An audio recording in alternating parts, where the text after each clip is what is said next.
button.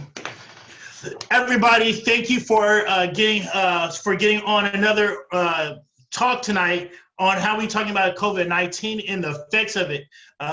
Tonight, we really want to talk about education, what's happening about it. Before we get started, though, we always want to talk to you about and recognize our sponsors, Matthews Financial Insurance Solutions, where we do specialize in working with people who come across a windfall of money, either in inheritance, settlement, switch jobs. Remember, you can get all information about them at www.mfis.biz. Also, make sure you hit that subscribe button here on YouTube. I'm really excited about our talk tonight about education and everything that means with it. If you remember with my book, The Age of Self-Reliance, I talked about with everything that's happening on the government sector, the next downturn, we're going to see an increase in taxes and a cut in services. And I truly believe a cut in services is about to happen within the near future. When I say the near future, we're talking about the next up into the next school year, which is for some people going to be July, August, September. So with that being said, tonight we have Amey, who is co-founder and president of Amey Education Advocates and director of operations for the law office of Nicole, Hodge, Amey. He has been successfully advocating for families against school districts ups and down California, from north of Sacramento down to San Diego for over 10 years. I started Amey Educational Advocates to educate parents on how to successfully advocate for the best and appropriate education for their children. Thank you, man, for getting on the call tonight, man. I really do appreciate it.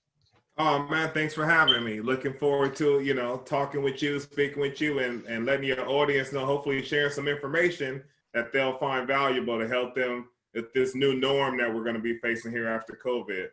Right. What is the new norm that you think is about to happen in education standpoint right now? What do you see happening? Well, I've talked to some people, some professionals that provide services to school districts, and the biggest thing that you're hearing is as they come up with this model of rotating kids into the classroom setting while still maintaining a certain amount of distant learning, one of the things they're going to be prioritizing are those kids that have, special needs or IEPs, because it's for a lot of them, they need to be on campus to receive their services. Other than that, they're looking for ways to where they can bring kids in looking like 2 days a week in some districts, where they'll still be doing distant learning 3 days out of the week, but 2 days they'll be designated to come in the reduced classroom size setting so that they can get some type of formal instruction in a classroom environment with a teacher. Yeah. And how is that, and with that only being 2 days a week, how do you think that's going to affect a lot of their educations at that point? Is it the same education level? Does it go down at that level? Explain what do you see from that? Well, the thing is, as one of the things that we've already been talking to our clients about with Amey Educational Advocates, and even talking to clients that we serve through the law office of Nicole, Hodge, Amey, is the importance of the parents taking ownership of their children's education. You're hearing a lot of reports come out about how distant learning didn't work for a lot of people. Mainly a big part of that was because it was thrown on people all of a sudden. So there wasn't a lot of time to prepare and get people the right resources and build up their confidence and their ability to handle the distant learning. While we'll go into the next school year with a little bit more of a heads up on what's going to happen and a better plan, there's still a lot of parents that really might not be suited right now to handle that distant learning aspect and be that support for their child that the child needs with education. So it's going to be challenging for parents. And if you have a child that is, pretty much been raised up in the school system and has become reliant on that routine, it's hard to change up a child's routine, especially if you have like middle schoolers and high schoolers that are just used to this, the routine of talking to my teacher, seeing my teacher, having that tangible type of interaction with their instructor. It's going to be a setback for a lot of them. Those kids that have special needs, even more so. Wow, man. So let me ask you this. If let's say I'm a single mother, I'm working 9 to 5, I need, I can't be at school every day for my child. I can't teach my kid every day because I got to go to work. What is that single mother or single father are supposed to do? Or even it could be a two-parent household where both got to go to work. not everybody can get jobs so they can work from home. What can they possibly do to make sure their kids don't fall behind in education or take control of it, like you mentioned?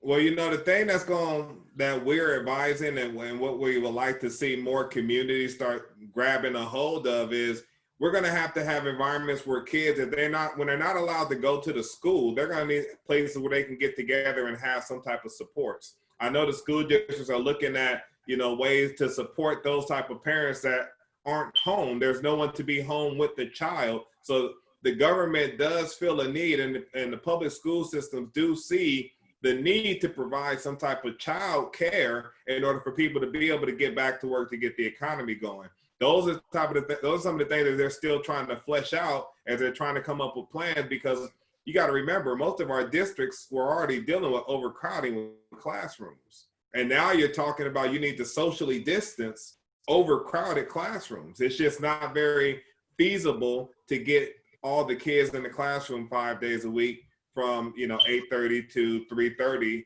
anymore, unless they completely back off of these social distancing guidelines that they're looking to enforce in order to make sure that the pandemic does not continue to spread and grow. That's crazy, man. So, because how I'm seeing it there is that and one reason why I live in Oakland and not in the suburbs is one, I do love the views of being in Oakland, but I remember growing up in the suburbs. My mom, my father passed away when I was 11. I grew up with a single mom. Parents divorced when 6 months. We got to school at 3. We used to be wild till my mom get home like at 5:30. And I remember that, and I was like, no, I want to always be more involved. So my mom, before I could know when my kids acting a while, so I always be close to that. And it feels like to me, a lot of kids going to get lost in the shuffle. And that's what I think happened to a lot of people I grew up with. They got stuck, lost in the shuffle. And it means that education, the business education, is failing them. How do you feel about that? Or explain what you see about that. The funny thing is, really, only thing that COVID is doing is really shining a light on the failing that's already been taking place in most of these public school districts.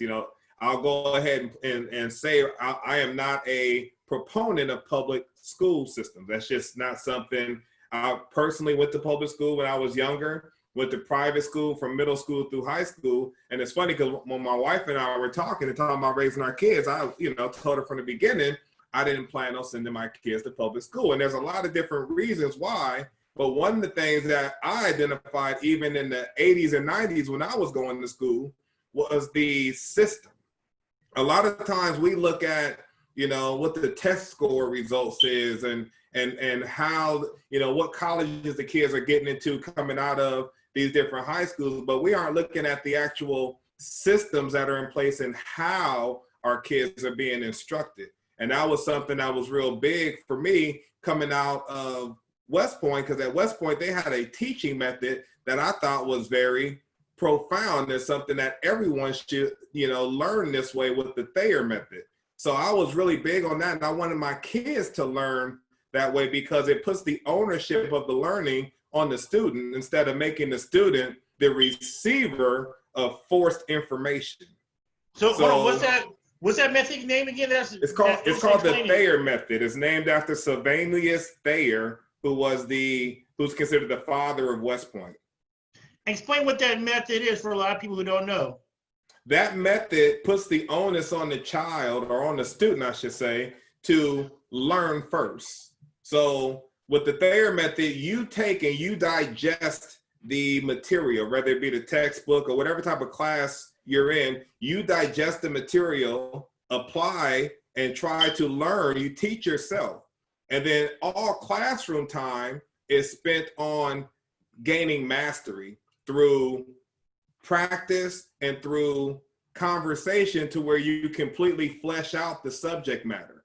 So you're not spending time in the classroom learning, you're spending time in the classroom either applying or reaching mastery through conversation and discussion on the topic. So it's it's a ownership way to where you are putting the onus on the student to, this is my learning. I'm going to go learn this. I'm going to use this textbook. I'm going to read this material. I'm going to review the questions that help me to make sure I grasp what the material is meant to cover. And then I'm going to go in class the next day ready to speak on this and ask any clarifying questions that might help me along my way of reaching mastery in this topic. So it's just a different approach. And then when you look at what's going on in schools, when you talk about schools failing, it's the system of how they're teaching our children that's really, we consider it failing because the standards of what we kind of expect our kids when they come out of school. You know, when our kids finish the high school experience, we're expecting if my kid went every day, did all their work they were supposed to do, turned in all their homework, got good grades in their tests, got a good GPA, you're expecting your kid to come out prepared to be successful in life. That's not necessarily the case. Right. Because the model of, especially a lot of our public schools, is a model that's preparing our kids for a workforce that doesn't necessarily even exist for them anymore. If you think about the scheduling of public schools, how it's bell, 2 hours, you get a break, 2 hours, you get a lunch break, 2 hours, you get another break, and then you have some extracurricular after school activities, you're pretty much covered for the parents' workday.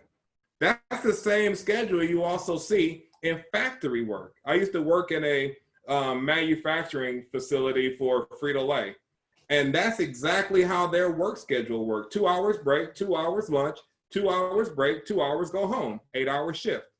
And that's what our model is in a lot of these schools, and it's training our kids to be the following dependent type of people that we don't anticipate our children are going to come out of school because they got good grades, but they've been trained to listen to a bell. You know, you only go to a bathroom on your break or your time. That's how it is when you have a factory job. You're on their schedule. If you got to pee and it's not your break time, you got to hold it. The machine is not stopping. You got to stay. That's how a lot of these schools raise these kids to understand and think that way, versus you have executive level type schools, and you know them when you walk into the classroom because there's typically a bathroom in the classroom. The kids don't have to even ask permission. They just quietly get up and walk to the bathroom. All of them will have a snack on their desk because they don't have to wait till recess or snack time. If they feel thirsty, if they want a snack, they can get it right then. That's how bosses operate. That's how the owner and executives of business operate. They're not waiting for somebody to come in their office and get them a break to go to the bathroom. They're not sitting there waiting till it's break time for them to go have something to eat if they're hungry or thirsty. And this is the model that's failing so many of our kids in the school. And then you have to look at the business of failing. There's a business, there's a financial, I know your audience is listening to you for a lot of the financial aspects of life. There is a financial portion of the failing that's occurring in our schools because there's a lot of money in failing. When you look at, you always hear teachers and administrators mainly talk about budget. We don't have enough money for schools. You're talking about the budget cuts that are coming. When you look at the lack of tax revenue that just happened in California because of the COVID thing, they're already pushing out how much they're going to have to cut from the educational budget moving into next school year. You know, we've been swamped in our public school systems are overburdened by pensions requirements that they have to fill, and the money is never really there. So they always are searching for more money. You know how you get more money? When you have failing schools, because then you qualify for grants. There are actually people right now who have started business. There's an entire industry out there created to support failing schools, private business. There's a group right now, a website you can sign up for public school districts can go and search what grants they qualify for. So a public entity has researched all the government grants, and public school districts have to go through this private entity to find out how to access public money. There is a business for failing. These people are getting paid to help failing schools get more access to federal funds. And then you have all the service providers that come in, all the tutors that they pay. So like you look at the Title I. Title I is one of the biggest, oldest federal programs designed to supposedly help those kids that are most in need. Mainly they base this off of their socioeconomic background. So the poorer schools, the schools where more kids qualify for free lunch, they get Title I funds. Right. Now, what do they do with these Title I funds? Do you know? No, I know free lunch is there. I know the free lunch program, and I know about the free program or the reduced lunch price. But what do they do with those Title I funds?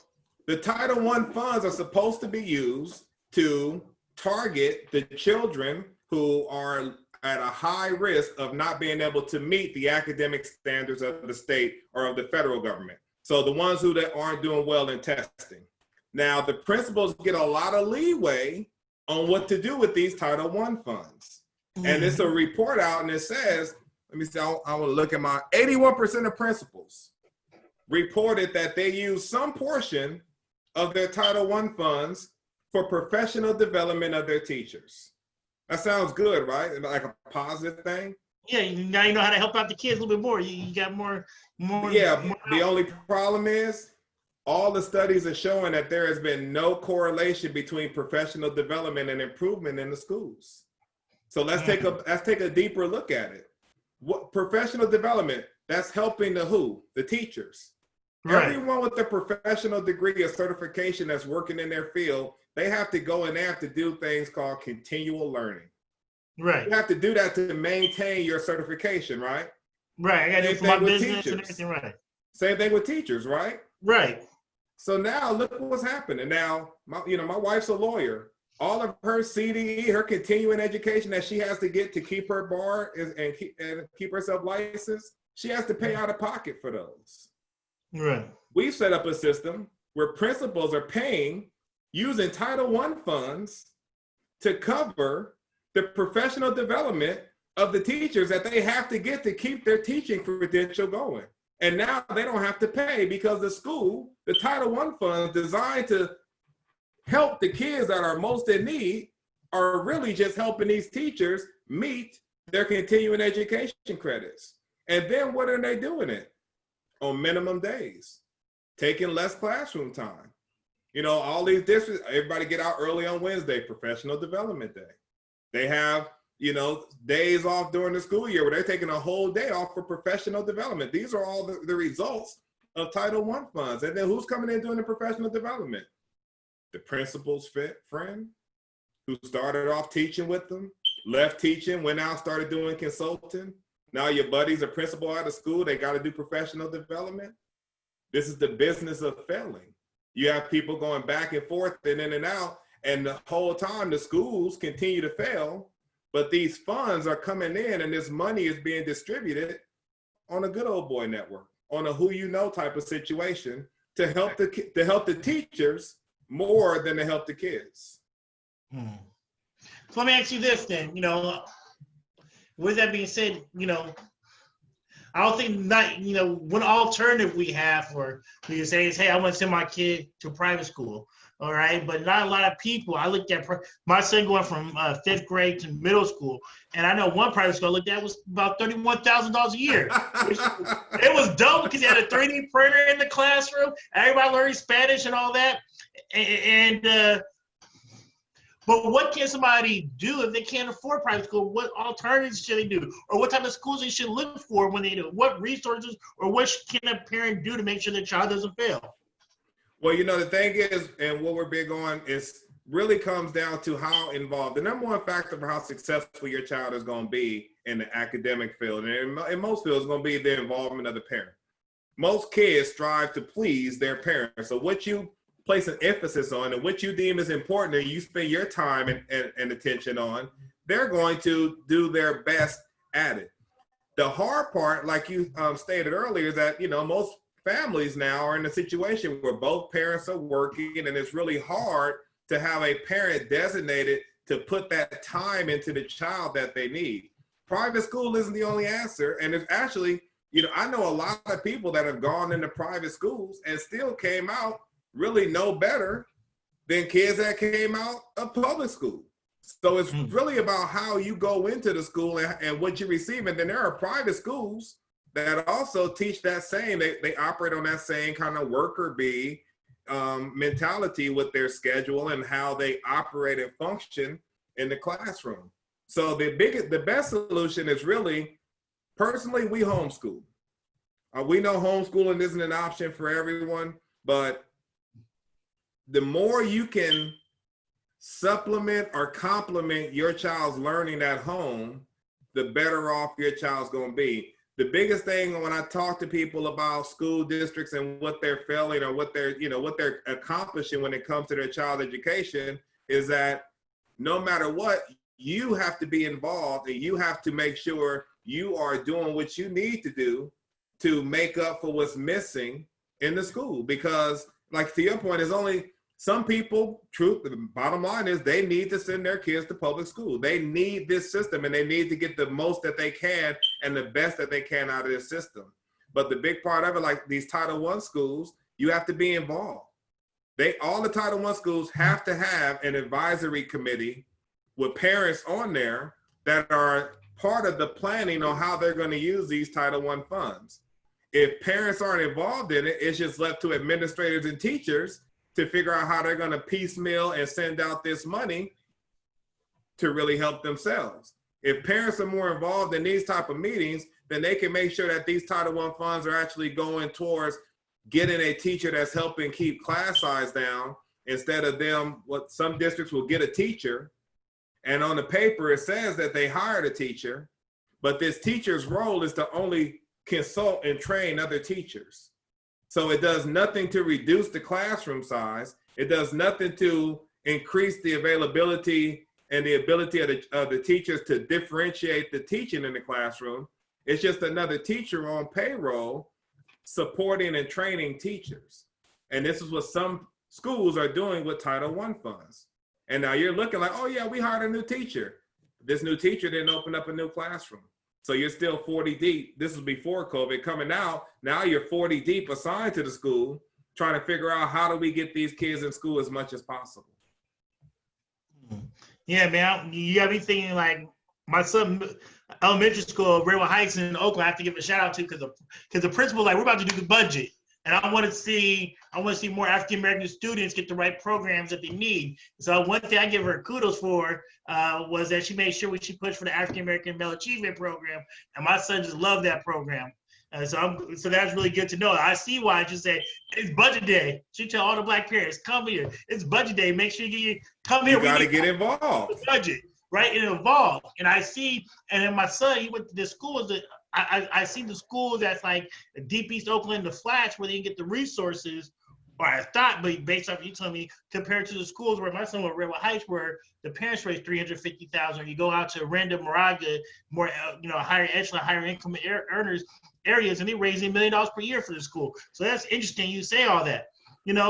Also, I was thinking about when you said about teaching your kid at home. I know right now, during this COVID, I have my son reading books right now. He's reading Rich Dad Poor Dad for the summer right now. It's like, that's his first book for the summer with a book report. I know my wife's like, you read for that? Like, nah, teach him how to be responsible. Be quiet. Let him do what he decided to do. If he don't do it, he's going to learn. So that's a good point. But I also have a 3-year-old who's special needs. He's autistic, and we're starting to go through the process of talking to the school district. They're about to do the evaluation. What things should I look out for so he don't get lost in the mix, and make sure that he has all the resources that he needs? What should somebody like me do at that point? The biggest thing that you have to do is you have to hold the school districts accountable. And the biggest thing that most people don't do is they don't keep up. They don't put stuff in writing, because the districts you can make requests, so you can have phone conversations and all that. But then when it hits the fan and when the rubber hits the road, they'll be like, oh, I don't remember that. So the biggest thing that you can do, especially early with a 3-year-old, is get assessments early. Like anything, the earlier you catch it, the earlier you identify it, the better chances that you have in finding ways to work with it, improve it, and make it to where it's not so much of a obstacle and hurdle for the rest of his life. So the fact that you've identified it early, we've had a number of clients, their kid is in middle school, high school before they're ever getting their kid assessed and accepting that they have. So, it's a really big stigma in our community, because they don't want that, oh, my kid, there's nothing wrong with my kid. That's what they want to say.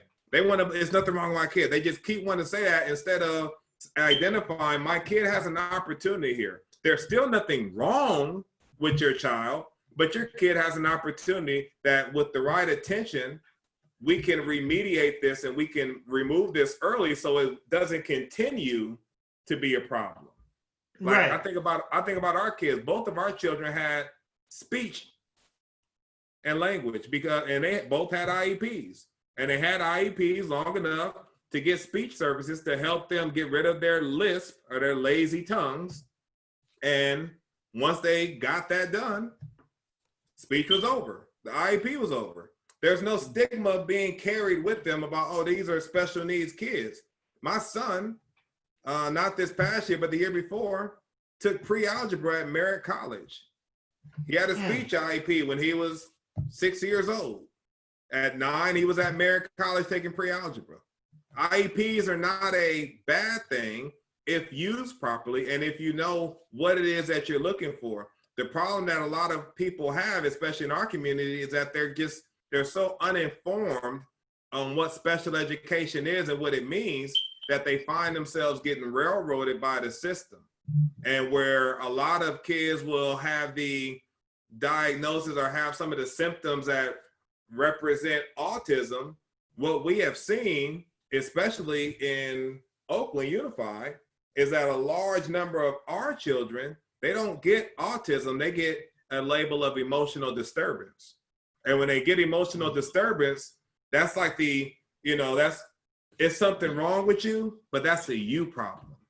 That's coming from home, and there's nothing that we can do because we can't fix home. Versus when you have an autism, if you're found to be on the spectrum, now is, okay, this is educationally related. Here's what we need to do to help you. Here's this service. Here's this accommodation. Here's all the things that we can do to help you in a regular classroom setting.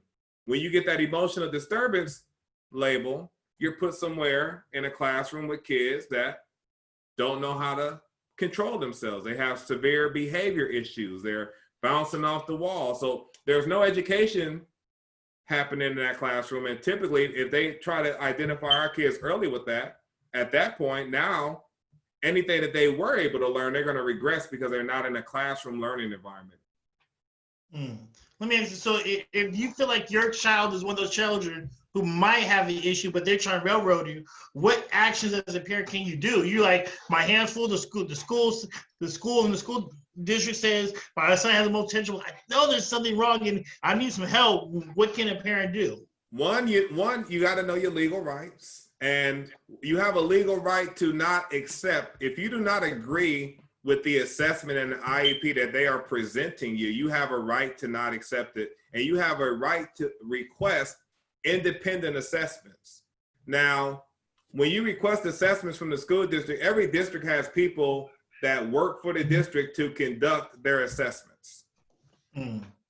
But if you work for the district, you know what programs the district has, you know what classrooms are compacted, you know all this information that carries a certain bias into your assessment with you. So if you're thinking, I know I have room in this program at this class, while you're conducting the assessment, this kid more than likely at the end of the assessment is going to be a fit for this program in this class. Not necessarily because that's what is best for the kid, but the person conducting the assessment already knew what they have for the kid. Or if they go in there saying, look, all of our classrooms are impacted. We have no more room, even though there's no legal maximum on special education classes. They'll go in there saying all of my classes are compacted. So when I'm doing this assessment, I'm not going to find you eligible because we just don't have any more room. So you have to, if you don't agree and you're having these type of problems, request an independent assessment. And an independent assessment is when somebody comes out that's not an employee of the school district. They might be contracted with them to do independent assessment, but they're not an employee of the district. And you can identify assessors that are culturally competent as well, because that's another big issue that we see with these assessments. There's a lot of bias, as in any generalized testing, there's a lot of bias written into how the assessors can ask questions and interpret the data and answer the question as they fill out the sheet. There's a lot of room for their bias to seep in. So you want to find people who are culturally competent to conduct assessments on your child. That way they're getting a fair assessment, not a biased assessment from the school district. Wow, man. And now with that, a lot of parents might be saying, man, I can't afford that independent assessor. Does that come out of the parent pocket, or how does it? No. Now, and this is the difference though that you see with our communities. The school district, if you request an independent assessment, the school district is supposed to give you one, and unless they really feel, and this is where we get stuck, unless they really feel like, oh no, our assessments are good, there's nothing wrong with our assessment, no, we're not going to give you one. And then they'll take you to court. The law says if you don't accept their assessment and they believe their assessment is right, they have to take you to court and let a judge decide whether or not the assessment was done validly. Now, we don't always have money for lawyers, right? I can't afford that. And that's how we get railroaded. Because if you do fight, you end up in court, and you know, with the court proceedings, it's all procedural, and you can find yourself losing just because you didn't meet a timeline, or you couldn't get certain evidence in because you didn't know how to do it. And in that case, and even with we've had clients, with well-meaning clients and very informed, and it wasn't until they retained our law firm that the district listened to them. That goes back into that kind of business of failing. We look at some of the bigger school districts, they make a calculated decision realizing that there is not enough federal funds for them to do everything they're supposed to do legally. Like you look at like a really big school district like a LAUSD. For them to legally identify and serve every child with special needs in their district, it would bankrupt them. So they make the calculated decision on, we will serve, we will handle the squeaky wheel. If you come and you got some legal representation and you bring up a suit, we will lay out the red carpet for your kid. If not, we're going to railroad your kid because we just can't afford to do it. So if you're poor, what are you supposed to do then? I can't afford attorney. There are some attorneys out there. Like we represent a lot of our clients on contingency. And talk about a little bit more about what you guys do as a law firm for the people to understand. Okay. I should elaborate that earlier when you say that. So we represent a lot of families on contingency. You know, when we identify, especially in our community, our biggest desire is to help people and help families. So we represent them on contingency to where there's no cost for them, because the law, and you got to know the law. The law stipulates and tells you that if you have to go and acquire an attorney in order for your child to get their legal access to education, then the school district has to pay your attorney's fees. Not a lot of attorneys are willing to step out and take the risk like we do and take on clients on contingency, because you know nothing's guaranteed. But we screen our clients. We've been doing this long enough, and we can identify if they truly have issues in a case where we can recoup our fees based off of that contingency plan. That way we can represent them, and they just have to work with us, and we talk with them about what we need them to do. But we're able to cover them and help them without it costing anything out of their pocket. And we've done that for, I would say at this point, over 80% of our clients have been in that contingency model. Oh, okay. Wow, okay, so that's good to know. Like you said, a lot of people get a lot of us in the shuffle and mix. And one thing we're scared to ask, and that's why we have this, why I do these things, because we're scared to ask, but at the same time, we don't know where all the resources are, and we don't know our rights of it. And then when it comes down to where some of us start looking at money, like, can I really afford this? So that's really good. That's really good. But you know, and that takes me into, you know, that next point that that was on the flyer, the importance of investing in our kids' education, though. You know, your audience, a lot of your audience, and you talk to them about investing, like, you know, your people, right. You talk to them, they got windfalls. What am I going to do with this windfall? Now, the thing that you see a lot of people, and there was a study about this, the Shaker Heights study. Did you ever hear about that? No, I'm about to look it up. Shaker Heights. Shaker Heights. So they did a study, and what they did was they followed African-American families that had moved into this really nice school district, Shaker Heights. And the school, you know, all the kids that was coming out of Shaker Heights were getting into college, and the SAT and ACT scores were all high, and it had this really good success rate. So people like, you know, like we see comment, like, or think about Piedmont.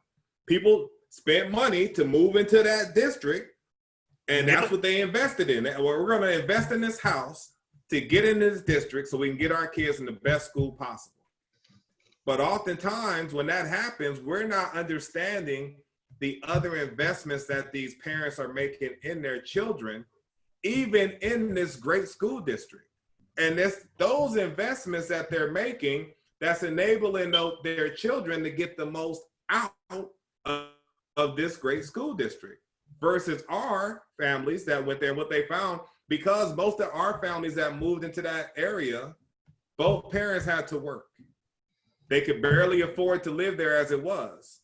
So all the extracurricular stuff that really made that education great, the tutoring, you know, they found out most of the other parents from other backgrounds that lived in the area, they were paying for their kids to get all type of tutors, whether it be a math tutor, a science tutor. They were doing and paying for things that increased the kids' exposure, that enabled them to better understand material that was, you know, new or foreign to them, just because they had traveled to a certain area.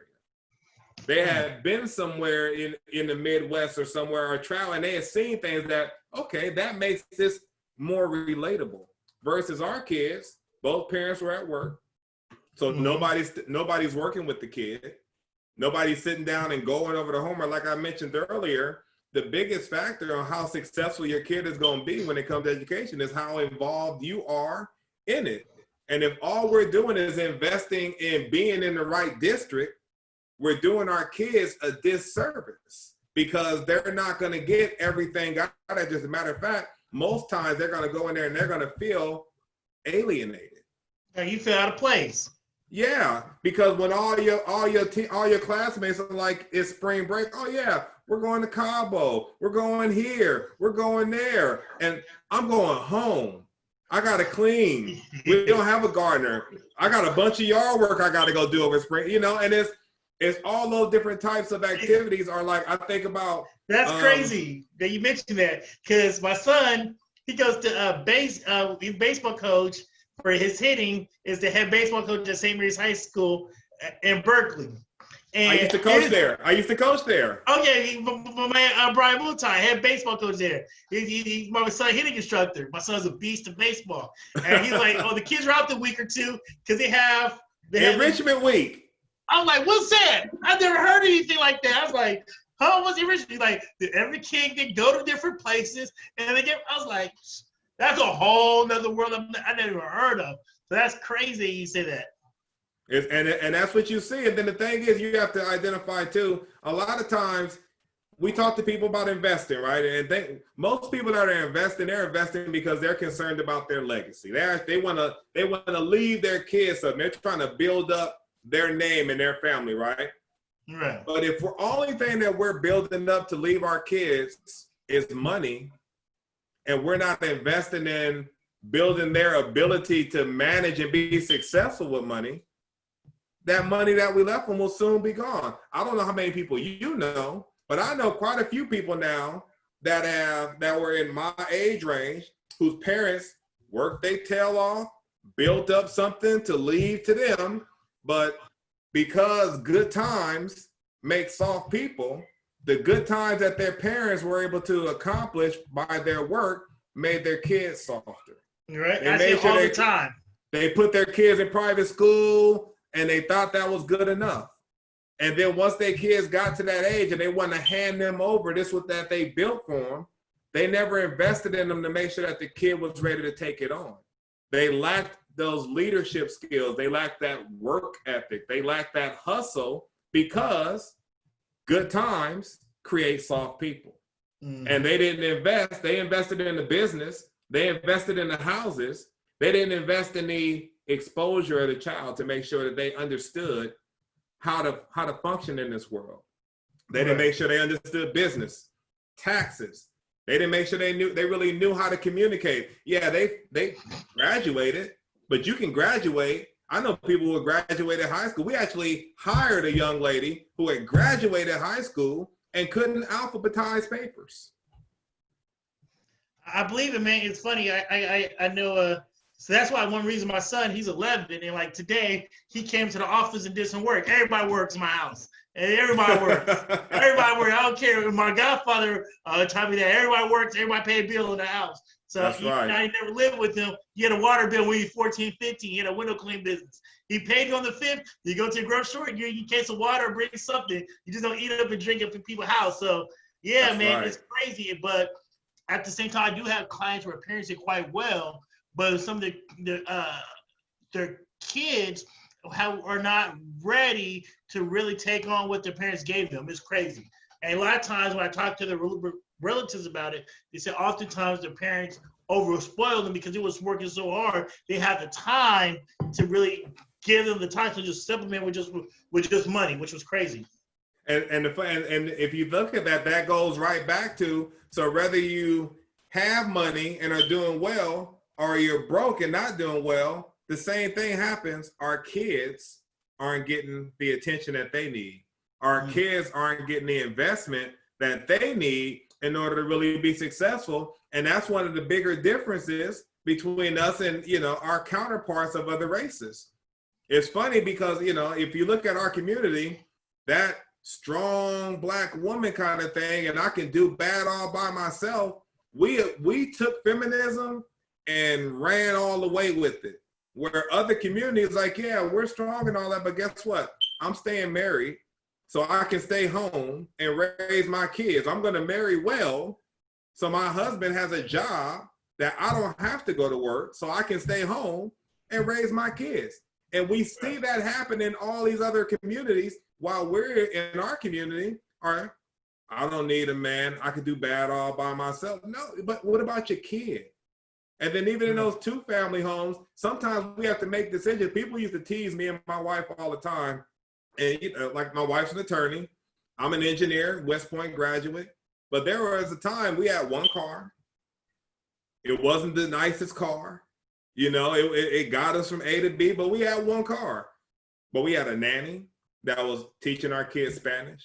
My daughter was doing gymnastics. My son was doing gymnastics. We were investing, instead of making sure we had a nice Benz to drive around or a Range Rover to drive around, we drove something that was reliable and old, but it got us where we needed to go. And we invested in our children. And you can kind of see the fruits of that investment now, because we invested like any investment, right? The earlier you started, the more returns you get. And it's the same thing with your kids. If you invest in them early, now you're reaping returns at a higher level as they get older, because they're recalling and they have such a good foundation that even if you slack off later, they're only going to go so far because of what you built at a young age. And it sounds like you're doing that, identifying, working with your 3-year-old. Like I said, we had a lot of clients, middle school. Like, I always thought it was something wrong with We've had clients, they told me that they wanted to test them, but I didn't believe it. And I didn't want my kid to have an IEP and get that stigma of being special ed. That whole remember that cheating scandal? All these people, all these stars and stuff that had to go to jail. Late from Full House and all that. Yeah. Hey, you know how many of their kids got IEPs? Why were they able to have proctors come to their house and do one-on-one testing? Their kids got IEPs. Dang, I never thought about that. I never even. That's they get think about it like that. Like, the kids got IEP. Wow. I didn't even think about it. And I know, like, but right we now, sitting here worried about the stigma of it, but that's because we don't know how to work it. They know how to work it. They have attorneys. They get attorneys to go work that IEP. We literally had a lady come to us that wanted us to represent her. Other attorney had dropped her because she wanted too much. She had a district that was paying her brother to transport her son to equestrian lessons and sailing lessons on the district's dime. The district offered her $1 million to move out because it was costing them so much. Why? $1 million? And then they said, we are going to stop paying your brother, because the brother was getting like $150 a day to transport his nephew. And this is why we're not going to pay that no more. She came and wanted to hire us. I want them to keep paying my brother. We didn't even take the case. Like, what? How did you even, the attorney that you had that got them to pay your brother to drive your son to equestrian and sailing lessons on the district's dime? I don't know how you got rid of that attorney. That was just $1 million. These are people who know, the system is there to be worked. And what we tell our clients often too, because the school, even if the school district does everything right, especially in California, we are so happy. So happy.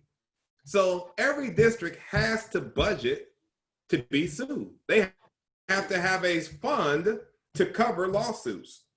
Where does that fund come out of? Money that could go into providing services. But like I was telling you, like with the LAUSD, they have to budget for that anyway. So why not wait till somebody sues us, then we can tap into the lawsuit budget to provide you with the services that we should have been giving you in the first place, but we couldn't budget for it because we had to budget for lawsuits. It's a business. It's a business of failing. They kind of budget to fail because they never have the budget. Even with Title I funds, I think Title I funds averages out to about $500 or $600 a student per year. That's not that much. What's that? What's that? You drop that at Foot Locker. You take the family to get one pair of shoes each, $500-600. Take the family. It's not enough money. There's not enough money in the budget for them to adequately do. And I don't blame teachers. I don't think all teachers are bad. I don't think all administrators are bad. I've talked to quite a few administrators that are really out here, really trying to make the best out of what they got, what they got. They're trying to make it the best they can. But then you do have some, when you have that financial incentive out there, like, look, well, if we're not getting this testing level, then we can qualify to get this grant so we can bring X amount more money in. So hopefully next year, it's a model that's continuing, because of the whole time as they're going back and forth, who's suffering? It's the kids. The teachers are still getting paid.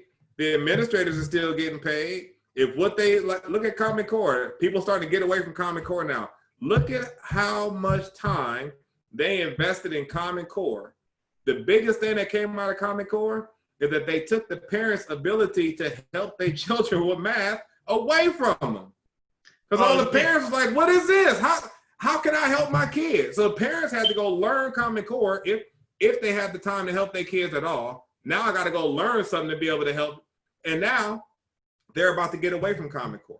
It's crazy when you say that. We got me reflecting, because I know at my son's school they had they had the tablets in the school, they had the technology. Everybody talking about one technology schools, and they had ST math, they had Alexia and all that, and he was doing ST math on the computer. I asked him simple math. They're like, nah, I don't care. Listen, I'm always about how can we apply this to life. I said you need to know how to count money, understand money, and so when we go to the register, you give your cash, you get your change. We gotta think about it. We need to have it like this, because people in the line gonna be yelling at you, get mad and talking mess behind your back. And so that's why he's like, man, you make me do totally math. I'm like, yeah, you do that school math, but we're going to do our own math. And this is the math you're going to need for, I always say, I ain't trying to just tell you be disrespectful, dope, but this is going to be the math you're going to need for your life right here. This is what you need. You need to learn how to understand math. And I always tell my wife that at the end of the day, my job is to make sure my kids are when they leave out my house, no matter what age they are, they're able to be self-sufficient. And part of that is understanding math and money, how to do it, because if not, they know how to be creative and critical thinking. If not, they're going to be jacked up. Critical thinking is huge. And one of the things I often tell kids that I've coached or even had in the classroom, cause you hear, especially in our community, we just not good at math. I can't stand when I can't hear. I said, we invented math as a culture of people. Don't let them tell you that lie. We invented math. Hey, I'll be one to choke kids when I hear them say it. But it's like, I tell them too, the higher level of math you can do, the more money you'll see in life. And you know, they're like, well, what about these basketball players? All that, but I tell them, yeah. But you know what? They're getting robbed because if they don't know how to count their money and they depending on other people to count their money, that's how you get robbed. You have to know how to count and handle your money. And if you want to be able to have big money, you got to be able to do your exponents. You got to be able to do your multiplication. You got to be able to do your derivatives because we talking wealth. We're not talking about cash. We ain't talking about rich. How do you build wealth? You got to know numbers and you got to know math to build wealth. Right, man. And it's crazy, man, when you talk about that. Because the other day I was talking to somebody about Mr. Floyd. And you talk about ball players and managing it. I said, you know, what's crazy is about that was Mr. Floyd, George Floyd in Minneapolis. He was Black, he was poor, and he was unemployed at that time. And it was a huge thing, which was sad. I say he moved from Texas to Minnesota just to get a job that paid him $8 to $10 an hour as working security at the Salvation Army. And then he got a second job, you know, doing security at night. I said, but you know what's the crazy thing when we talk about the athletes was? They say his twin, Steven Jackson said that was his twin. I said, Steven Jackson had a wedding that he did not go through with it and spent $250,000. Now, and he didn't go through with it, so it was because the lady went to sell a prenup, which was smart for not going through because she didn't want to sign a prenup. But imagine, instead of spending $250,000 for that wedding, if he used those funds, instead of trying to show off to all his friends and boys, even though you're doing better than 99.9% of the people in our community, but he used those funds to help make a business for his brother twin, to not just how he passed away, but he could live better. Right? Because that means he'll be able to, because think about $8 to $10 an hour, he was not able to take care of his kids. Right? A 40-year-old man having kids, that $10 an hour after taxes, a week is about $200-$300. You ain't afford to take care of your kids.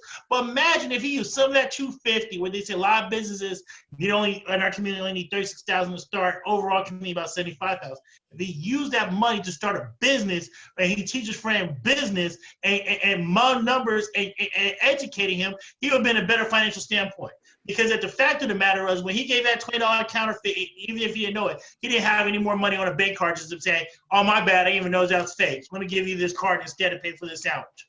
And that's the sad part when we talk about why education in our community is so important. So, you know, on both sides, not just Mr. Floyd, but Steven Jackson should have been smart about that $250 and figure out math. Like, if I use that to math, teach a little business, he could have been started his own security business, if you want to say it, and made way more money.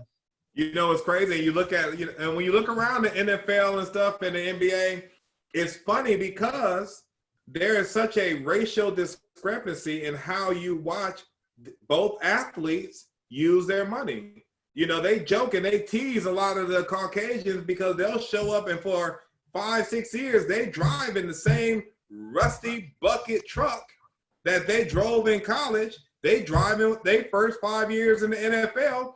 Even with that $1 million signing bonus, they put away. But then you do have people like Marshawn. Marshawn put all his money away.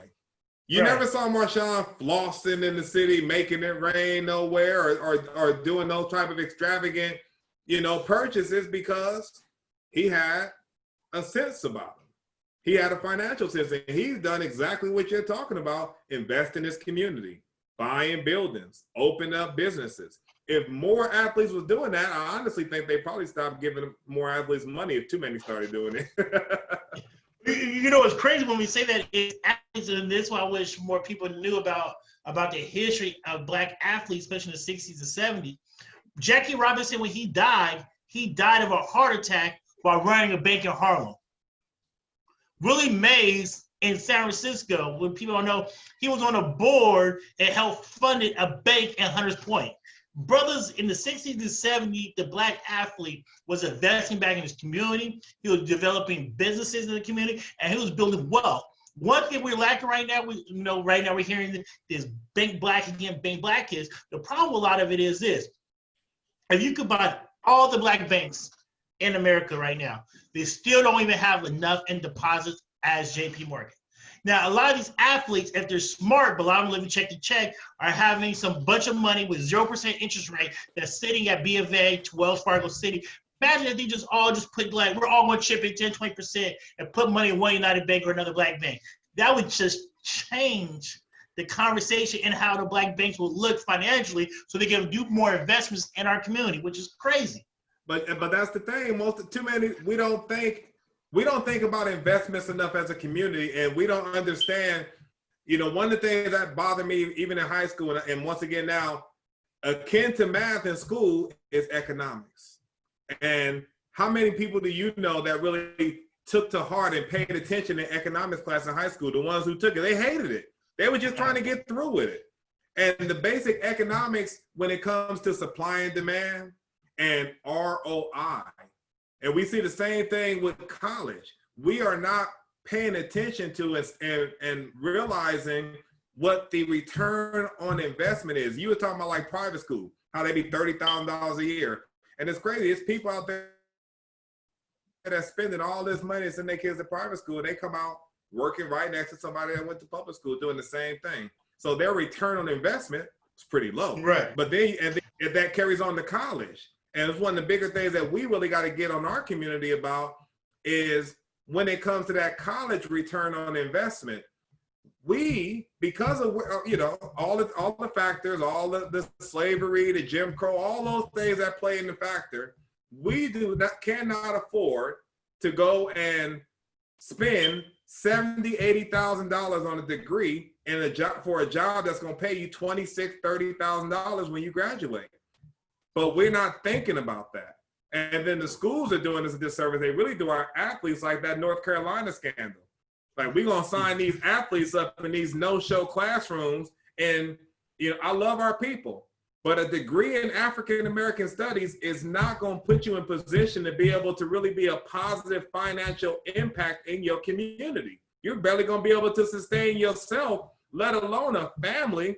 And now you're $70,000 in debt because you wanted to go have the college experience at this private university. So you took out these loans to get a degree in something that's paying you $25,000, $30,000 a year. So you're in debt now for the rest of your life. You know, it's all kind of studies showing how negatively we are impacted in our community with student debt. Higher than any other group. How long we stay in student debt. And it's really because we need more generations in our communities to put their foot in the sand and like, okay, I'm gonna bite the bullet. One of the reasons I went to West Point was free. I came out with no debt. I had to go serve my country, and I won't even say I got to go serve my country.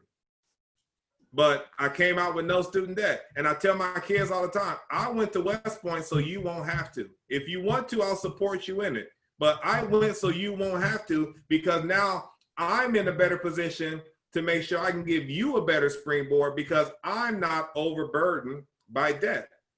My wife, who's an attorney, her first 2 years, she went to junior college. She didn't run off to go take a bunch of debt to go to college, to go have the experience. She took care of her first 2 years of her bachelor's, staying home and going to junior college. So we have to look at these returns on investment when we look at, because the college is really, and like, you know, like I put in the flyer, the slavery of student loans, it's the new sharecropping. You're going to pay us to give you a degree that's only going to allow you to make enough money for you to constantly and forever be in debt to us, because it's the same people. The people who are on the boards of the big banks that's giving out student loans are also trustees at the colleges. It's the same. They're in the same country club, same group of people. Right. Yeah, and that's crazy.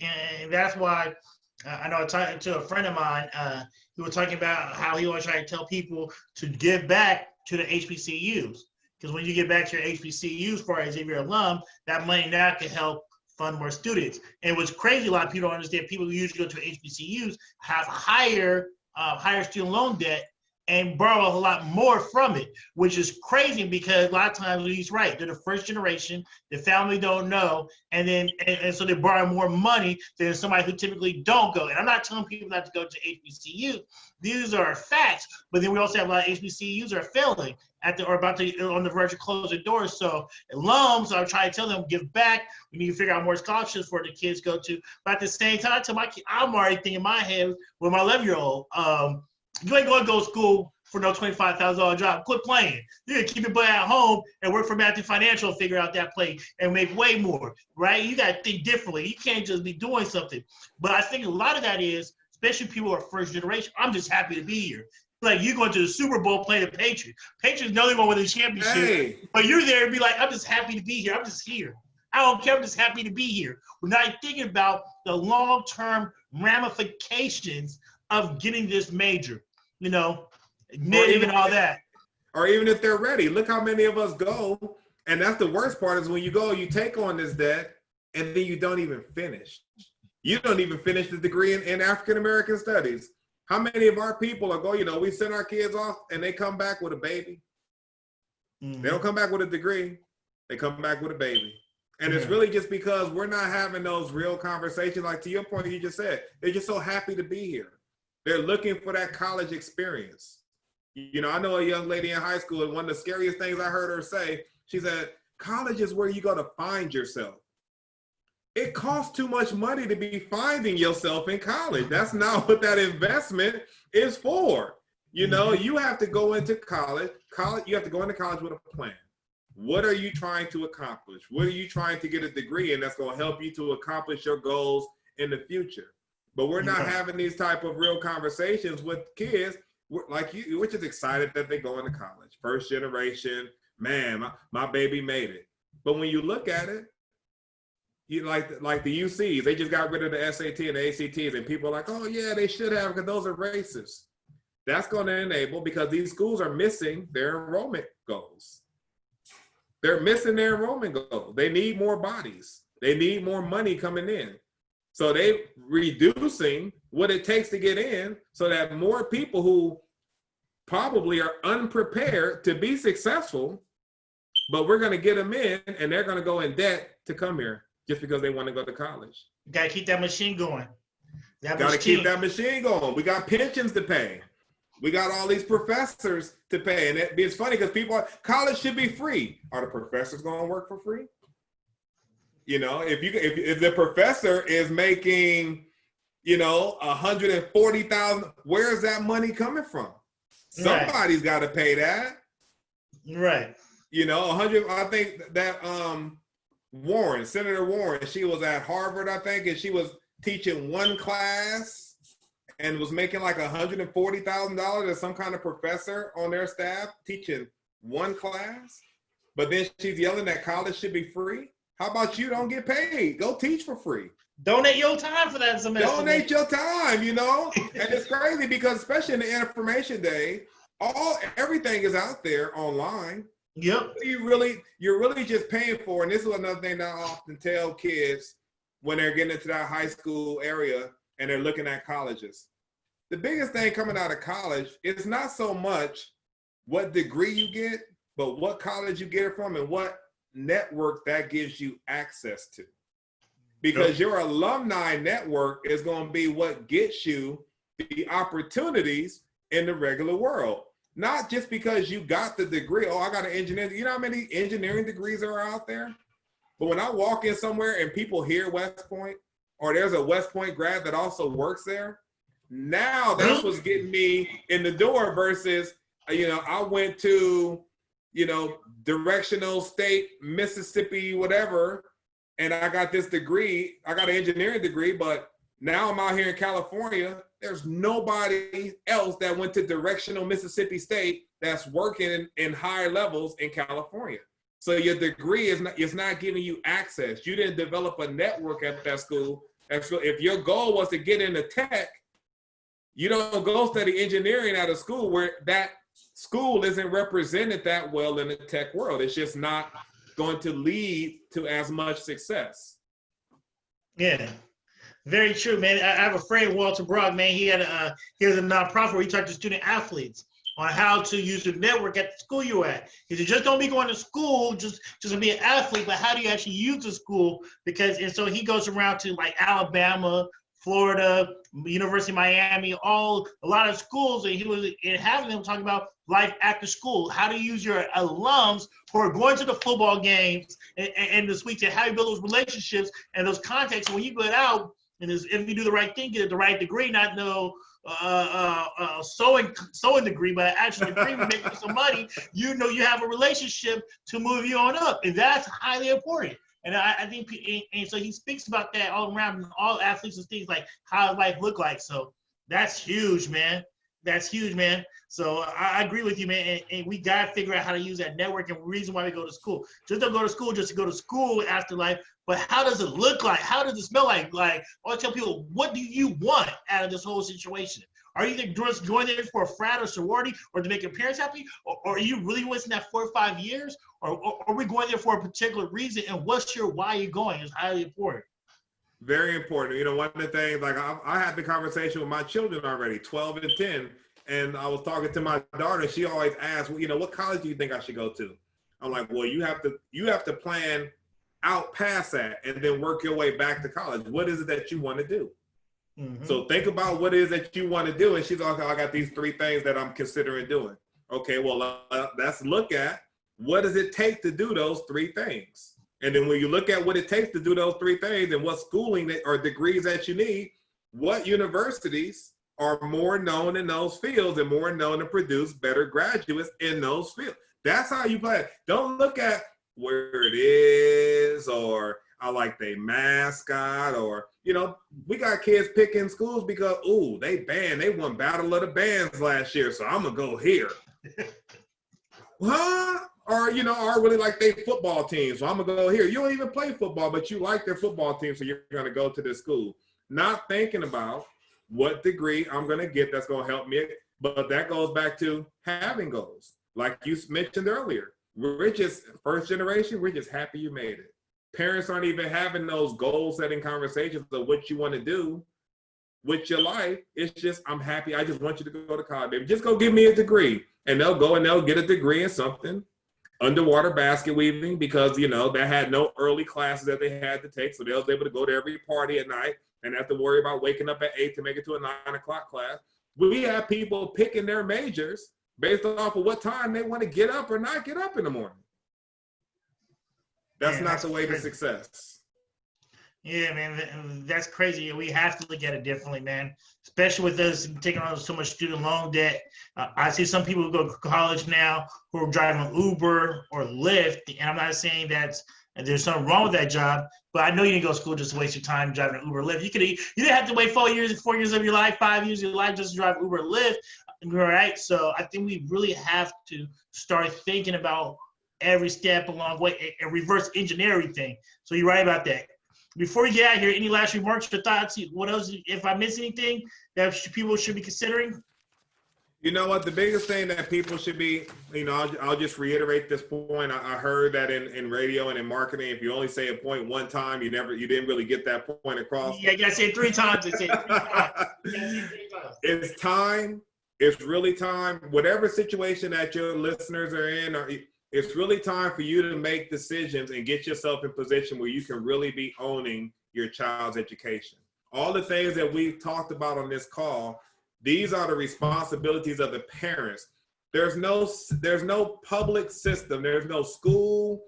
You know, high school counselors are overpacked with kids. There's no nonprofit agency that's really going to be there. Not the way that you need to be there for your child during these next few years with this new norm when it comes to education.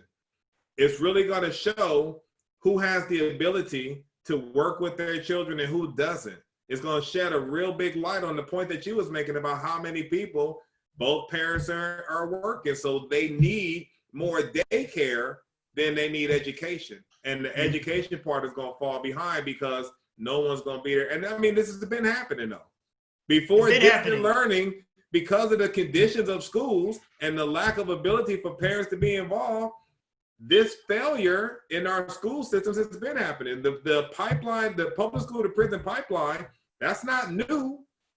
And that's not because schools have been doing a great job. And that's not because we have a society established where parents are able to be actively involved in their kids' education. All these things have long been a problem.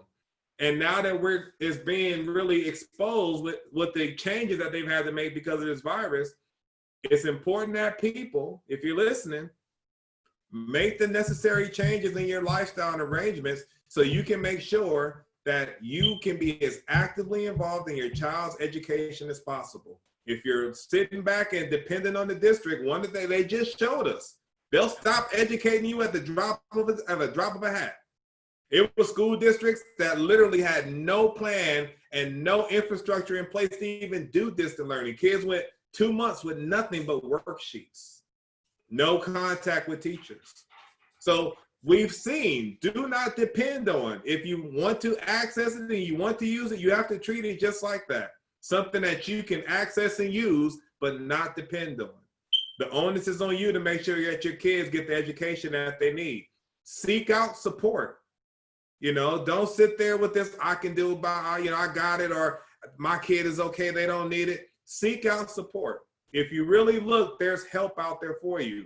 You know, we've had our website and we've been going now for, my wife's been doing this for over 20 years. I've been involved with her heavily for well over 10. And our website is out there. If you search, there are people out there to help you to navigate this system. And everything isn't about how much it costs. There are people out there that are looking. We have a partnership with a tutoring agency here in the Bay Area, and their mission is to identify and help kids of color. And they're not doing it for a whole bunch of money. They're doing it because they're passionate about helping kids. They're looking at trying to correct the ills early, because a lot of them are working in colleges and they're frustrated seeing people make it to junior college lacking these skills.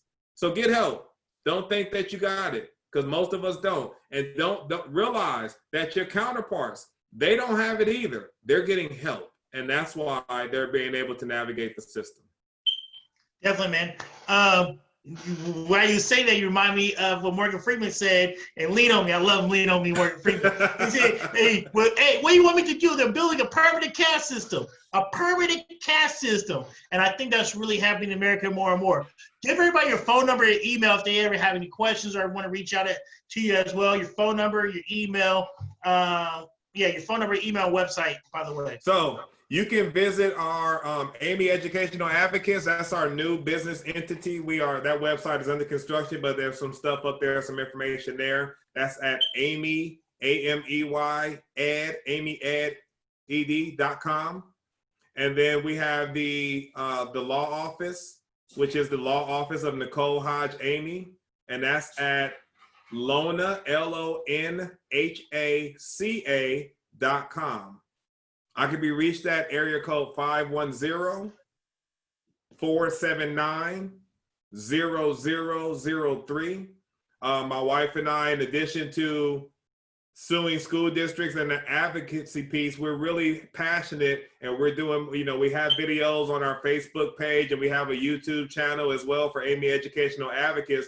And we're just trying to continue to put information out there so people can be as informed as possible. And then people know, like to our point, there's help out there. Contact us. You can visit our website at www.lonhaca.com or AmeyEd, AmeyEd.com. Definitely, man. Thanks again, man. This is so informative. I keep telling people, I wrote my book, The Age of Self-Reliance. I believe we're really in that phase of the world right now. So thank you so much. Great help. Don't be shy, people. I want to tell you guys before he goes away, I remember one of the toughest days of me and my wife's life was when we determined after testing that they said my son was autistic. It was probably one of my hardest emotional days, just admitting that he was autistic, but it was actually one of my best days for us admitting that I had a problem, or he's going to be different, and that I want to make sure you get the best resources. So with that being said, if you don't be shy about it, if you guys ever have questions even about just even autism with me, let me know. But thank you again for getting on the call, man. I really do appreciate it. Thanks for having me, man. All right, definitely, man. Have a good night, man. You too. All right.